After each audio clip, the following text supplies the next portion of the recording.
Assalamu alaikum wa rahmatullahi wa barakatuhu. Yesterday, we talked about how some people spoke after they passed away. And among those people is another individual by the name of Thabit. Thabit ibn Qais ibn Shammas. Imam Bukhari, in his famous work At-Tarikh and Ibn Munda, they reported from Abdullah bin Ubaidullah Ansari radiyallahu anhu that I was among those people who gave the shroud to Thabit, and he passed away as a martyr on the day of the war of Yamama. And then when we put him in his grave, so we heard him say the name of Prophet Muhammad sallallahu alaihi wasallam and Abi Bakr radiyallahu anhu, and also said that Umar al-Faruq is also from the martyrs. And he also stated that Uthman bin Affan radiyallahu anhu is kind-hearted and is very trustworthy.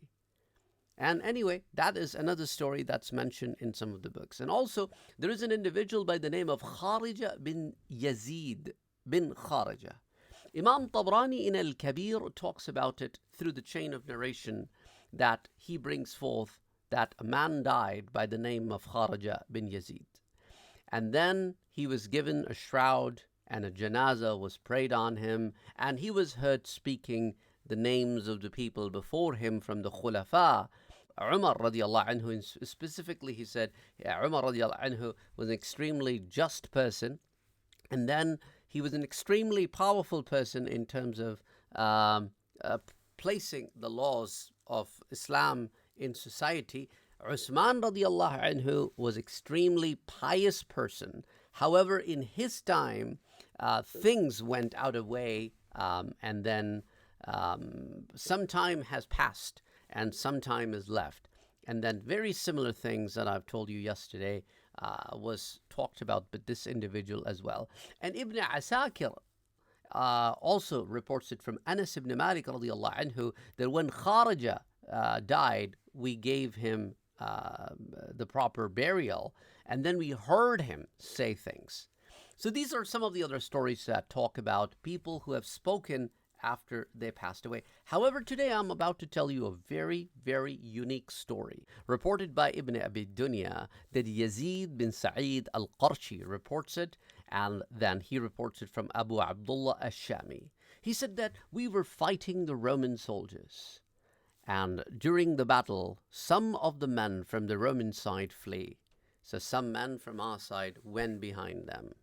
And 2 men were left alone in a place. And then they started walking through the route and came across a very skillful Roman chief or soldier. Somebody, maybe an officer, but was an extremely skillful person. So there was a fight between him and the 2 of us. And he was so skillful that he killed the person with me. And I fled from the scene. However, when I was fleeing away, I realized that my friend who was with me on this route has already passed away. He's a martyr.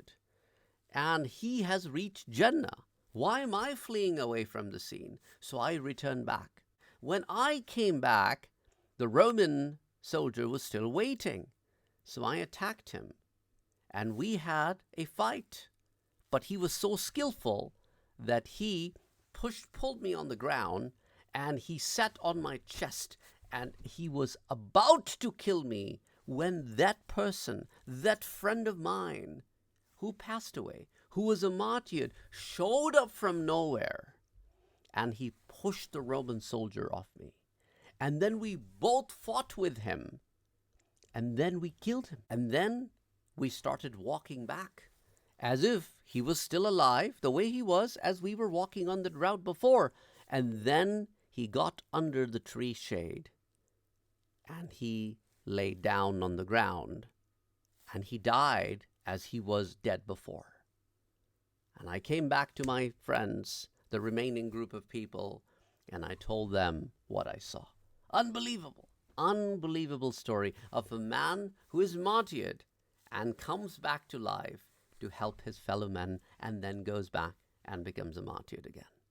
This is one of a very unique story, and this is not the only unique story that talks about the life of Barzakh and a person coming back from the Barzakh, because shuhada are not dead. Don't call them dead. Allah subhanahu wa ta'ala says that they are alive. However, you do not understand the nature of their life. Well, more such stories, inshallah, we will be discussing with you that comes in the books written by Islamic scholars, and they have been translated in several languages, and you will be hearing a lot of stories that you probably might have never heard before. And anytime I tell you a story, I tell you who is narrating that story. And these are all very big names. If you are unfamiliar with these names, then this would be another opportunity for you to hear and learn about these famous Islamic scholars from the past. We'll catch you next time. Till next time, take care of yourself.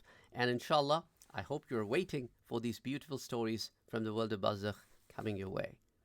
Assalamu alaikum.